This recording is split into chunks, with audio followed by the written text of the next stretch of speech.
ৰাইজ আমি সাজু হৈছোঁ আৰু খেতিৰ কাৰণে। আপোনালোক হৈছে নাই সাজু হৈছোঁ হয়। বৰ্তমান হাল বোৱাইছোঁ ট্ৰেক্টৰ লগাই, কিন্তু বতৰ একেবাৰে অনুকূল নহয়। বৰষুণ নাই, পথাৰ একেবাৰে শুকাই গৈছে। গতিকে কি হয় চাওঁ। কঠীয়াও পাৰিব পৰা নাই এতিয়ালৈকে, পানী নাই কাৰণে। আপোনালোকৰ ফালে পানী আছে নাই? আজিকালিতো ট্ৰেক্টৰহে, আগৰ দিনৰ লেখীয়া গৰুহাল নায়েই। গতিকে ট্ৰেক্টৰৰ ফলত যদিও এক প্ৰকাৰে লাভান্বিত হৈছে কৃষকসকল, কিন্তু এইটো প্ৰকৃতিৰ ওপৰত এটা বিৰূপ প্ৰভাৱ পৰিছে। যিটো পথাৰত আমাৰ ঘৰুৱা মাছ, এই মাছখিনিৰ যি মাছৰ বংশটো প্ৰায় ধ্বংস হৈ যোৱা পৰিলক্ষিত হৈছে। কাৰণ ট্ৰেক্টৰে গোটেই মাছখিনি কাটি, ট্ৰেক্টৰে যেতিয়া হাল বাই মাছখিনি কাটি মেলি শেষ কৰে, প্ৰতি বছৰে এনেকৈ কাটোতে মাছখিনি নাইকিয়া হৈছে। আজিকালি পথাৰত লোকেল মাছ পাবলৈ নায়েই। সেয়েহে কৈছোঁ, গতিকে মৎস্যকুলৰ ওপৰত যিটো প্ৰভাৱ পৰিছে সেইটো সঁচাকৈয়ে চিন্তনীয়। এটা সময়ত কিজানি ঘৰুৱা মাছ একেবাৰে নোহোৱাই হ'ব। গতিকে আমি সেইটো দিশটোৰ প্ৰতিও লক্ষ্য ৰাখিব লাগিব। আৰু দ্বিতীয় কথা হ'ল আপোনাৰ আগৰ দিনৰ যিখন গৰুৰ হাল, সেই গৰুৰ হালৰ বোৱাৰ মাদকতাটো অলপ বেলেগ আছিল। গাঁও অঞ্চলত বিশেষকৈ যেতিয়া হাওৰীয়া বাই একদম 5 চাল 10 চাল গৰু লাইন কৰি সেই হাওৰীয়াৰ দৃশ্যটো চাই বহুত বেলেগ লাগে। সেয়া পথাৰত বগা বগলী বহল, চক কি ধুনীয়া দৃশ্য। এইবিলাক গাঁৱৰ দৃশ্য।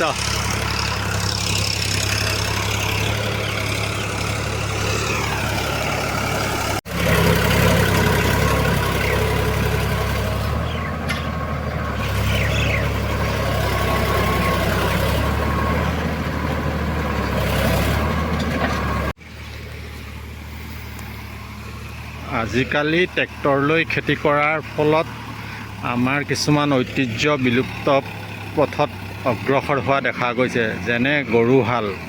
এতিয়া গৰুহাল বুলি ক'লে গৰুহালৰ লগত বহুত বস্তু সংলগ্ন হৈ থাকে, যিটো আমাৰ এতিয়া নৱপ্ৰজন্মই প্ৰায় চিনি নাপায় বুলিয়ে ক'ব পাৰি, নহয় জানো? গৰুহাল বুলি ক'লে নাঙল, যুঁৱলি, শ'লমাৰি, আপোনাৰ আউট জৰি, জোঁট জৰি, ফালৰো ভাগ আছে, মুখফলীয়া, চিংফলীয়া, এই কথাবিলাক জড়িত হৈ আছে। এখন গৰুহালৰ লগত বহুতখিনি মানে সামগ্ৰী জড়িত হৈ আছে। কিন্তু এতিয়া নৱপ্ৰজন্মক যদি কওঁ, এডাল আউট জৰি কোনডাল, জোঁট জৰি কোনডাল, শ'লমাৰি কোনডাল, এইবিলাক ক'ব নোৱাৰে। এইবিলাক বস্তু এতিয়া আৰু কিছুদিনৰ পিছত মিউজিয়ামত সংৰক্ষণ কৰিবৰ পৰ্যায় পাই গৈছে। গতিকে এই দিশটোৰ প্ৰতি আমি লক্ষ্য ৰাখিব লাগিব। আমি অকল নতুন প্ৰযুক্তিক আমি প্ৰাধান্য দিছোঁ হয়, কিন্তু আমাৰ পুৰণাখিনিক লাহে লাহে আমি পাহৰি গৈছোঁ। গতিকে ভিডিঅ'টোৰ যোগেদি মই এইখিনি কথা আজি অৱগত কৰিলোঁ।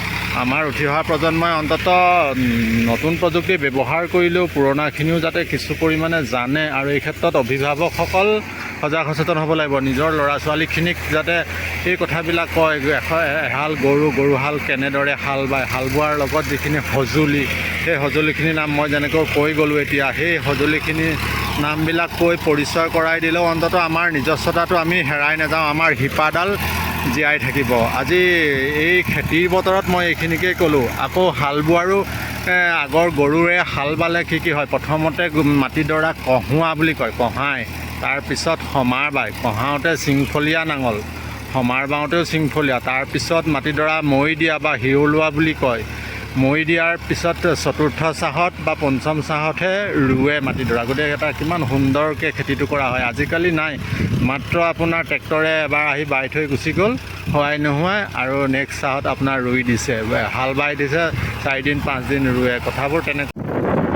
আমাৰ উঠি অহা প্ৰজন্মসকলৰ কাৰণে মই পুনৰবাৰ কৈছোঁ, গৰুহালৰ লগত জড়িত যিখিনি হাল সামগ্ৰী, হাথিয়াৰ বুলি কয়, সেইখিনি মই এবাৰ সুন্দৰভাৱে ক'ব বিচাৰিছোঁ। এইটো অৱশ্যে মই জ্যেষ্ঠসকলৰ কাৰণে কোৱা নাই দেই। আমাৰ যিসকল নৱপ্ৰজন্ম, সেইসকলে যাতে চিনি পায়। গৰুহালৰ লগত জড়িত প্ৰথম বস্তুটো হ'ল এটা কাঠৰ বেকা নাঙল। কাঠৰ বেকা এটা বনাই লৈ নাঙল বুলি কয়। নাঙল দুবিধ, চিংফলীয়া আৰু মুখফলীয়া, আৰু তেনেকৈ নাঙলৰ মুখত লগাই লৈ লোহাৰৰ এচটা বেকা এনেকুৱা সঁজুলি, সেইখিনি ফাল বুলি কয়। এচটা ফালো 2 প্ৰকাৰৰ, মুখফলীয়া আৰু চিংফলীয়া। দ্বিতীয়তে নাঙলটোত এডাল বাঁহ লগাই, সেইডাল হ'ল ডিলামাৰি বুলি কয়। সেই ডিলামাৰিডাল নাঙলটোত ফুটা উলিয়াই লগাই লয়। তাৰপিছত আহিলে আপোনাৰ ডিলামাৰিৰ পিছত আহিলে যুঁৱলিখন আৰু ডিলামাৰিডালৰ সংযোগ কৰে এডাল মৰাপাতৰ পঘা। সেই পঘাডালক কি বুলি কয়? সেইডাল হৈছে আউটজৰি। তাৰপিছত আহিলে যুঁৱলিখনৰ দুমূৰে ফুটা উলিয়াই চাৰিডাল মাৰি, গৰুৰ কান্ধত দিবৰ কাৰণে চাৰিডাল মাৰি যুঁৱলিখনত ফুটা উলিয়াই পৰা সেই মাৰিকেইডালক কি বুলি কয়? সেইকেইডাল হৈছে আপোনাৰ শ'লমাৰি। তাৰপিছত সেই শ'লমাৰিৰ লগত দুডাল ৰছী থাকে, দুফালে সোঁহাতে এডাল বাওঁহাতে এডাল। সেই ৰছীকেইডালক কি বুলি কয়? সেইকেইডালক কয় যুঁজজৰি। গৰুহাল যুঁতে কাৰণে যুঁজজৰি বুলি কয়। তাৰপিছত আপোনাৰ আৰু কি থাকিলে? তাৰপিছত এখন মৈ থাকিলে। মৈখন বাঁহৰে এক প্ৰকাৰ বিশেষ টেকনিকেৰে বনাই লয়। আৰু তাৰপিছত মৈখন লগাবলৈ যিডাল বাঁহৰ এনেকৈ হাকুটা লেখীয়া ব্যৱহাৰ কৰে, সেইডালক কি বুলি কয়? সেইডাল হৈছে মৈ টকা। গতিকে চাওকচোন কিমানখিনি বস্তু মানে আপোনাৰ দৰকাৰ হয় গৰুহাললৈ, আৰু এইখিনি আমি পৰিচয় হৈ থকাটো আমাৰ খুবেই প্ৰয়োজন বুলি মই ভাবোঁ। ভিডিঅ'টো কেনেকুৱা পালে চাই জনাবচোন বাৰু। ভিডিঅ'টো যদি ভাল লাগিলে অন্ততঃ চেনেলটো ছাবস্ক্ৰাইব কৰিব, লাইক কৰিব। গতিকে আজিলৈ ইমানেই। এই হাল বোৱাৰ চলতে আজি মই এইখিনিকে আজি আপোনালোকৰ অৱগত কৰিলোঁ। ধন্যবাদ। জয় অসম।